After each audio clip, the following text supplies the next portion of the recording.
Hello my dear student, welcome to K Chauhan vision. हम lesson पढ़ रहे हैं हेरिडिटी एंड एवोल्यूशन। आज इसमें हम पार्ट 3 पढ़ेंगे। इससे पहले मैंने आपको पार्ट 2 कराया था। उसमें मैंने आपको मेंडल के नियम क्या हैं और मेंडल ने कैसे मटर के पौधों पर प्रयोग किया था और उसके क्या परिणाम निकले थे, F1 पीढ़ी क्या है, F2 पीढ़ी क्या है, ये सब कुछ मैंने उस टॉपिक में बताया हुआ है। अगर आपने वो टॉपिक देखा हुआ है तो फिर आपको ये वाले क्वेश्चन याद करना आसान रहेगा। ठीक है, तो उसको पहले अगर वीडियो को आप देख लेते हो तो यहाँ पर समझना आसान रहेगा। अब क्वेश्चन ये है कि यदि एक लक्षण ए अलैंगिक प्रजनन वाली समष्टि के 10% सदस्यों में पाया जाता है। ठीक है, एक एरिया लिया हुआ उन्होंने। ठीक है, उस एरिया में जो अलैंगिक प्रजनन के द्वारा एक प्रजाति है, उसमें उसके द्वारा जो जीव पैदा होते हैं उसमें ए लक्षण जो है वो 10% पाया जाता है। जितने भी जीव है वहाँ पे 10% है। और उसी जो प्रजाति है ना, समष्टि है, उसी में वो लक्षण जो बी है वो 60% जीवों में पाया जाता है। बताओ कौन सा लक्षण पहले आया होगा? तो आपको पता ही है कि जिसकी परसेंटेज ज़्यादा वो पहले आया होगा। तो लक्षण बी जो है वो अलैंगिक प्रजनन वाली समष्टि में 60% जीवों में पाया जाता है। जो लक्षण ए जो है वो ए जितने लोगों में पाया जाता है उससे 50% अधिक है, इसलिए बी लक्षण जो है वो पहले उत्पन्न हुआ होगा। ठीक है, तो दूसरा क्वेश्चन हमारा आ गया, जीवों विभिन्नताओं के उत्पन्न होने से किसी स्पीसीज का अस्तित्व किस प्रकार बढ़ जाता है?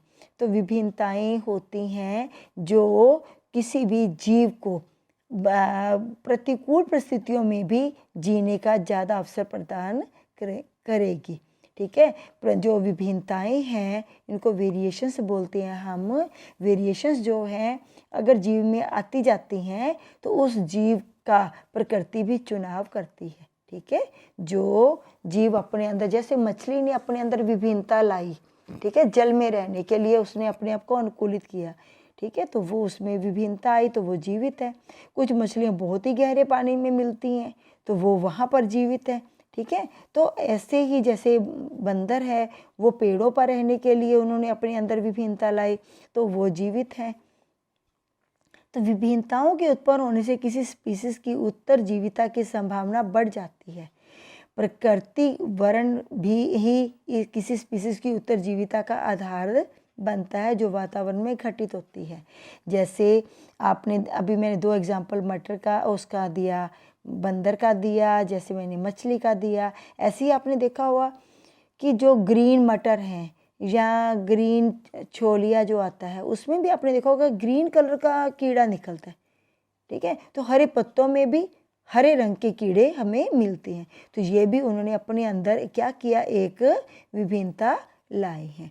तो समय के साथ उनमें जो ये विभिन्नता आती है ना कि प्रकृति की प्रवृत्ति दिखाई देती है, उसके साथ उनके शारीरिक अधिकल्प में भी जटिलता की वृद्धि भी हो जाती है। जैसे मछली है, ठीक है, अभी मैंने बोला कि कुछ ऊपर वाले पानी में मिलती है, कुछ गहरे पानी में मिलती है। इसका मतलब उनमें अपने आप में जटिलता लाए या तभी हुआ ना। तो कुछ जीव जो हैं वो गर्मी में बहुत रहते हैं तो उष्णता को सहन करने की क्षमता वाले जीवाणु जो हैं वो ज़्यादा गर्मी जो है वो सहन कर लेते तो वो बच जाएंगे, नहीं सहन कर पाएंगे तो मर जाएंगे। जैसे कहते हैं कि डायनासोर जो है, आजकल डायनासोर नहीं है ना, तो डायनासोर जो है उन्होंने अपने अंदर विभिन्नता नहीं ला पाई तो वो सारे के सारे मर गए। अगर वो भिन्नता ले आते तो वो जीवित रहते। ठीक है, तो ऐसे ही जीवाणु जो है वो गर्मी को सहन करने की क्षमता अगर अपने अंदर लेके आए तो वो गर्मी में बच जाते हैं। पर्यावरण के द्वारा उत्तम परिवर्तन का चयन जैव विकास प्रक्रम का आधार बनता है। विभिन्नताएं जो हैं वो प्रकृति वर्ण में सहायता देती है। मीन्स प्रकृति ऐसे जीवों का चुनाव करती है जिनमें विभिन्नताएं आ जाती हैं और विपरीत परिस्थितियों से भी जूझने में सहायक होती है। ये अनुकूलन को बढ़ावा देती है। ठीक है, तो वेरिएशंस जो है वो आल्सो इंड्यूस अडेप्टिबिलिटी। ठीक है, तो ये अनुकूलन को बढ़ावा देती है और इसके साथ ही वेरिएशंस जो हैं वो वातावरण के प्रभाव को, जो कारक आते हैं ना, उसके प्रभाव के साथ प्रतिकूल परिस्थितियों में भी जीने का अवसर प्रदान करती हैं। मैं अपने बच्चों को ना क्लास में ये एग्जांपल देती हूँ कि मान लो कि एक बच्चा सिर्फ गेहूं के आटे की, वीट के आटे की रोटी खाता है। ठीक है, अगर सपोज करो अगर एनवायरनमेंट में वीट ख़त्म हो जाए तो क्या होगा, वो तो भूखा ही मर जाएगा। एक बच्चा है जो वीट जरूरी नहीं उसको वीट ही चाहिए, वो मेज़ की भी खा लेगा। ठीक है, और राइस भी खा लेगा। ठीक है, तो उसके जीने की संभावना बढ़ जाएगी ना। तो विभिन्नताएं लानी जरूरी हो जाती हैं अगर कोई स्पीसीज चाहती है कि उसका अस्तित्व जो है वो बना रहे तो। ठीक है, उसके बाद क्वेश्चन थर्ड जो है ये आपको, अगर आपने मेंडल वाला पढ़ा हुआ है तो ये क्वेश्चन आपको आता होगा। एक रुधिर वर्ग वाला पुरुष है। ठीक है, जो नर है वो उसका ब्लड जो है, ब्लड ग्रुप जो है वो कौन सा है, ए वाला है। ए, हमारे ब्लड के ग्रुप जो होते हैं वो 4 प्रकार के हम पढ़ते हैं ना, A B and O group. ठीक है, तो अब ए ब्लड ग्रुप वाला कोई आदमी है और एक स्त्री है जिसका ब्लड ग्रुप ओ है। ए ब्लड ग्रुप वाला पुरुष ओ ब्लड ग्रुप वाली स्त्री से विवाह करता है। अपने माइंड में ले आए ना, एक नर है और एक मादा है। नर का ग्रुप ए है और मादा का ओ है। ठीक है, तो उसकी पुत्री जो पैदा हुई उसका ब्लड ग्रुप ओ है। तो क्या ये सूचना पर्याप्त है कि यदि कहा जाए कि कौन सा विकल्प लक्षण रुधिर वर्ग ए या ओ कौन सा ज़्यादा प्रभावी है। ठीक है, तो अब देखो पुरुष का ब्लड ग्रुप ए था, मादा का ओ था, जो उनकी संतान पैदा हुई उसका भी क्या बोला है, ओ, संतान का भी ओ ब्लड ग्रुप आ गया। तो इसका मतलब ओ प्रभावी होना चाहिए ना। ठीक है, तो रुधिर समूह रुधिर वर्ग जो है ओ वो प्रभावी लक्षण है। क्यों?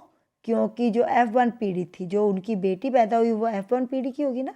F1 पीढ़ी में रुधिर समूह ओ ही प्रकट हुआ है। ठीक है, यह सूचना प्रभावी और अप्रभावी लक्षणों को प्रकट करने के लिए पर्याप्त है। ठीक है, अब अगर वो जो लड़की है उसके बाद जो संतान पैदा होएगी फिर हम बताएंगे कि कौन सा प्रभावी था ज़्यादा। ठीक है, अभी तक तो इतनी सी बात के लिए तो कि लड़की का ग्रुप जो है ब्लड ग्रुप ओ निकला, तो कौन सा प्रभावी है, ए प्रभावी है कि ओ प्रभावी, तो आप बोलोगे ओ प्रभावी है। क्यों? क्योंकि संतान में ओ ग्रुप, F1 पीढ़ी में ओ ग्रुप जो है वो प्रकट हुआ है। आगे लिखना है, आगे डिटेल करनी है, तो ये हम बोलेंगे रुधिर ग्रुप जो है ए, उसमें एंटीजन जो है वो ए जीन के लिए प्रभावी है। ठीक है, रुधिर ग्रुप जो है हमारा ब्लड ग्रुप ए जो है उसमें एंटीजन ए पाया जाता है। ठीक है, और ये प्रभावी है। ठीक है, ए के लिए प्रभावी है और जीन जो है ये प्रारूप ऐसे इसका बनेगा। ठीक है, और स्त्री का ब्लड ग्रुप ओ है, उसका जो जीन प्रारूप जो है वो हमने स्मॉल आई लगा दिया। ठीक है, पुत्री का ब्लड ग्रुप ओ है, उसको हम कैसे दिखाएंगे, ऐसे इस तरीके से दिखा सकते हैं हम कि ये ए, इसमें एंटीजन ए आ गया, इसमें एंटीजन हमने डबल A1 है ना, ये लगा दिया। तो अब युग्मक जो है एक तो ये युग्मक बन जाएगा, एक युग्मक ये अकेला आई का बनेगा। इसमें दोनों आई अलग अलग हो जाएंगे। एक जो ब्लड ग्रुप कौन सा बनता है, उसका भी ओ ही बनता है ना पुत्री का, तो ये हमने लगा दिया। तो ये वाला ब्लड ग्रुप इसमें जो है वो प्रभावी लक्षण का आ गया है। ठीक है, इसके बाद हम वही फोटो दिखाई हुई है।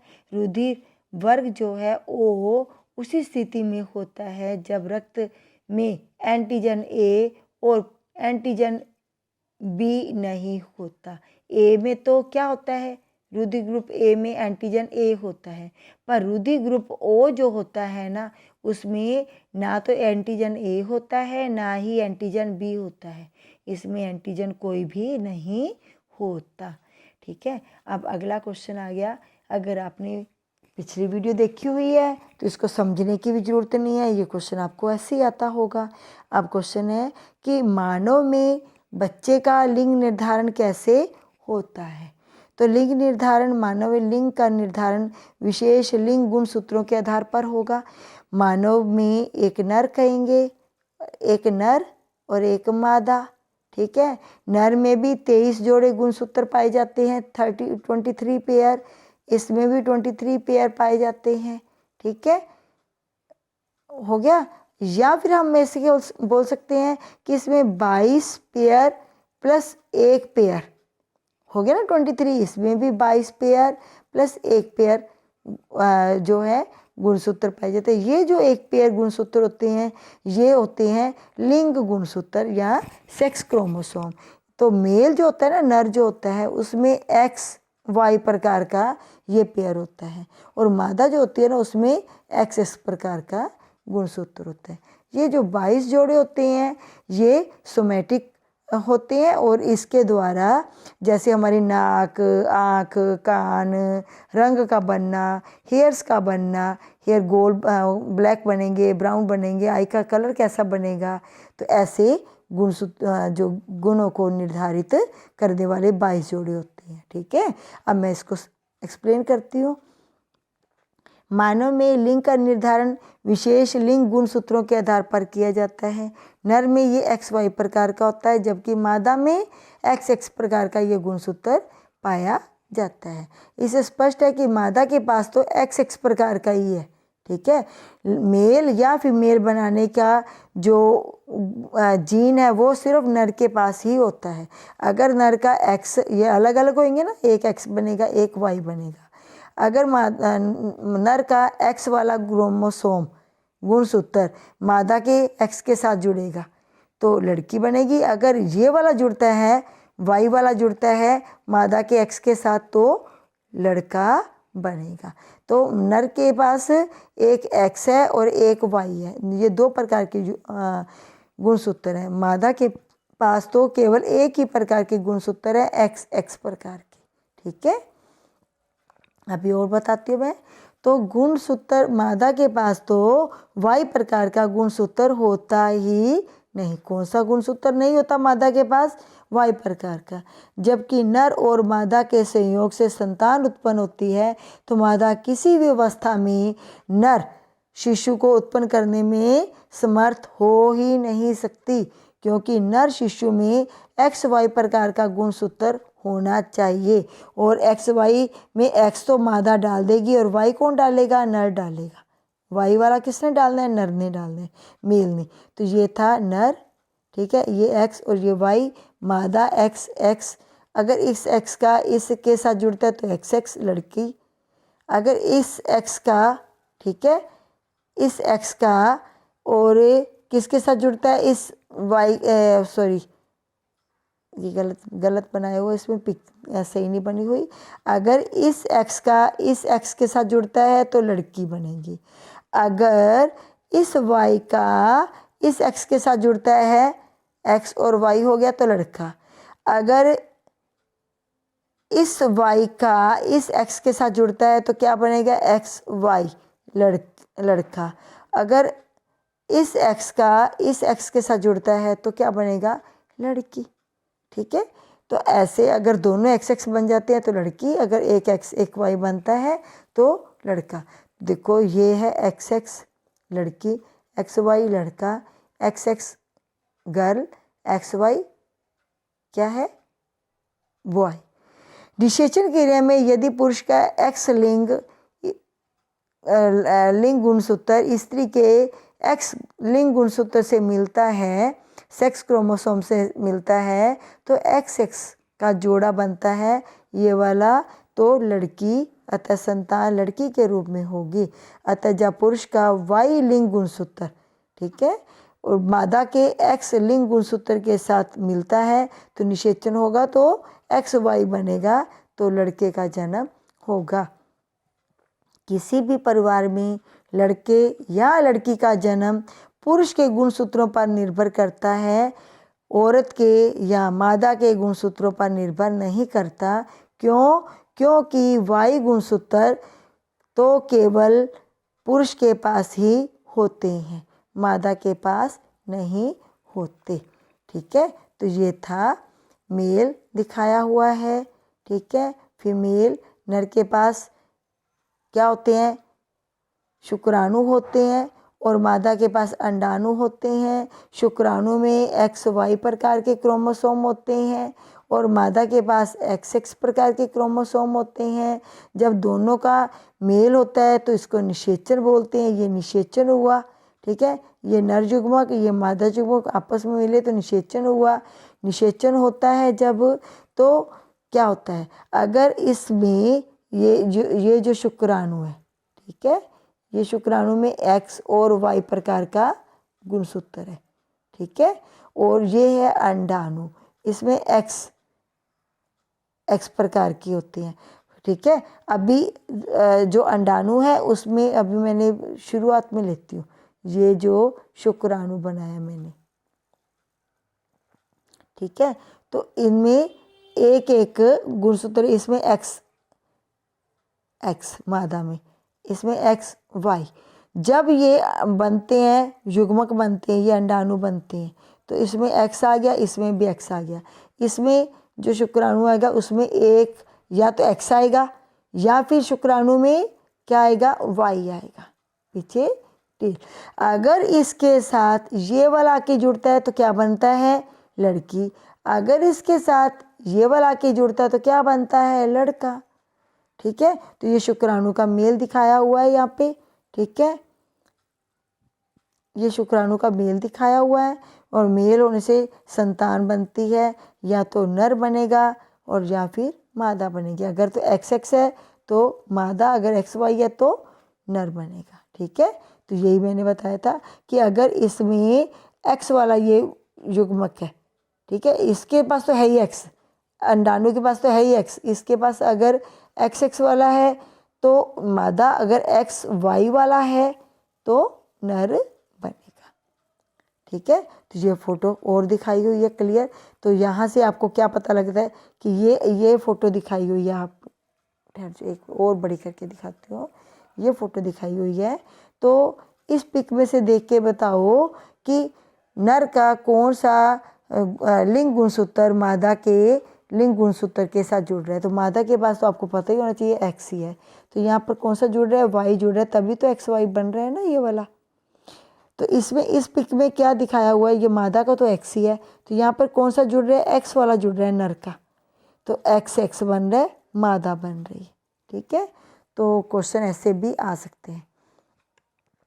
ये क्वेश्चन ये भी मेंडल वाले क्वेश्चन पर आधारित ही है। एक अध्ययन से पता चला कि हल्के रंग की आंखों वाले बच्चे के जनक जो माता पिता हैं उनकी आंखों का रंग भी हल्का ही है। ठीक है, इसके आधार पर हम कह सकते हैं कि क्या हल्के रंग वाली आंखों जो आंखें हैं, हल्के रंग वाली आंखें हैं, तो हल्का रंग का लक्षण प्रभावी है या अप्रभावी है? देखो, माता का और पिता का, ठीक है, दोनों का ही हल्का रंग था आंखों का, डार्क ब्राउन नहीं था, लाइट ब्राउन था, तो हम ये बी डाल लेंगे, स्मॉल ब्राउन। ठीक है, जो बेबी पैदा हुआ उनका, तो उसकी आंखों का रंग भी स्मॉल बी आ गया। तो क्या हम बता सकते हैं कि ये हल्का रंग प्रभावी है कि नहीं प्रभावी है? हम कैसे कह सकते हैं कि ये प्रभावी है? प्रभावी भी हो सकता है, नहीं भी हो सकता। ठीक है, क्योंकि माता के पास भी और पिता के पास भी ये लक्षण थे। अब इनके जो युग्मक बने वो ये वाले बने। ठीक है, ये वाले बने, इनको किसी के साथ भी जोड़ेंगे तो ये बनता है। तो यही आंसर है। सभी बच्चों में अपने माता पिता के लक्षण तो प्रकट होते हैं, ये हमें पता है, मेंडल ने बताया था। माता पिता से हल्के रंग की आंखों का बच्चों में आ जाना तो स्वाभाविक ही है। इस अवस्था में आंखों के हल्के रंग का लक्षण तो प्रभावी दिखता है हमें, पर इसे हर बच्चे की अवस्था में हम प्रभावी नहीं कह सकते, ये अप्रभावी भी हो सकता है। ठीक है, ये इसकी जब बच्चा अपने बच्चे पैदा करेगा तब जाके पता लगेगा। अब एक क्वेश्चन और आ गया और इसी के साथ ही ये टॉपिक फिनिश हो जाएगा। कुत्ते की खाल का प्रभावी रंग ज्ञात करने के लिए एक चार्ट बनाइए। तो एक कुत्ता है, ठीक है, ये काले रंग का कुत्ता ब्लैक BB, एक कुत्ता वाइट लिया है WW। अब इनके युग्मक बनेंगे, ठीक है। अब इसके साथ ये बना, ठीक है, BB बने। तो सभी कुत्ते जो है वो काले दिखा दिए। F1 पीढ़ी में चार्ट में हमने देखा कि सभी कुत्ते जो हैं वो काले हैं। इसका मतलब ब्लैक कलर जो है वो क्या है, प्रभावी है। ठीक है, तो ब्लैक कलर प्रभावी है। अब इनमें से एक जनरेशन हमने एक लिया और एक और लिया, इनका क्रॉस कराया, एक ये युग्मक बनेगा, एक ये वाला बनेगा, एक ये वाला बनेगा, एक ये वाला बनेगा, बना दिए हमने युग्मक। अब इनका करेंगे, एक तो शुद्ध ब्लैक बनेगा, ठीक है, इसका कराएंगे तो ये हाइब्रिड ब्लैक बनेगा क्योंकि ब्लैक प्रभावी है अब, ठीक है। इसका कराएंगे इसके साथ तो हाइब्रिड ब्लैक बन रहा है, संकर ब्लैक। इसका इसके साथ करेंगे तो शुद्ध वाइट। तो एक शुद्ध वाइट, एक शुद्ध वाइट, एक शुद्ध ब्लैक और 2 संकर ब्लैक हमें दूसरी पीढ़ी में दिखाई देंगे, जबकि F1 पीढ़ी में सभी कुत्ते काले दिखाई दे रहे हैं। अगर आपको ये चार्ट समझ आ गया तो आंसर लिखना भी आसान है। तो काले रंग के नर और सफ़ेद रंग की मादा का संयोग होने से जब पिल्ले पैदा हुए तो सारे पिल्ले काले रंग के हों तो कुत्ते की खाल का काला रंग जो है वो प्रभावी होगा। 3 कुत्ते F2 पीढ़ी में काले मिलेंगे और एक कुत्ता हमें सफ़ेद मिलेगा, ये F2 पीढ़ी में। ये भी हमें दर्शाता है कि काला रंग ही प्रभावी है। कुत्तों के अलग अलग रंगों के कारण अविकल्पी जीनों की आपस में क्रिया जब की जाती है तो F2 पीढ़ी में एक शुद्ध काला, एक शुद्ध वाइट और 2 संकर काले हमें मिलते हैं। ठीक है, तो हम ये भी कह सकते हैं 3 काले और एक ब्लैक मिलेगा। इसलिए शुद्ध नस्लों के बीच संकर कराए जाए जब तक हम इसका और एक शुद्ध नस्ल का संकर जब तक नहीं कराते तब तक किसी भी सटीक निर्णय तक हम नहीं पहुंच सकते। तो आज की वीडियो आपको कैसे लगी ये क्वेश्चन, ठीक है, ये मेंडल के नियम पर आधारित थे, ठीक है, जो 3 नियम बताए थे उसी पर आधारित है। तो अगर आप पार्ट 2 देखते हो तो ये क्वेश्चन आपको आसान लगेंगे। Thanks for watching this video. Thank you. Please like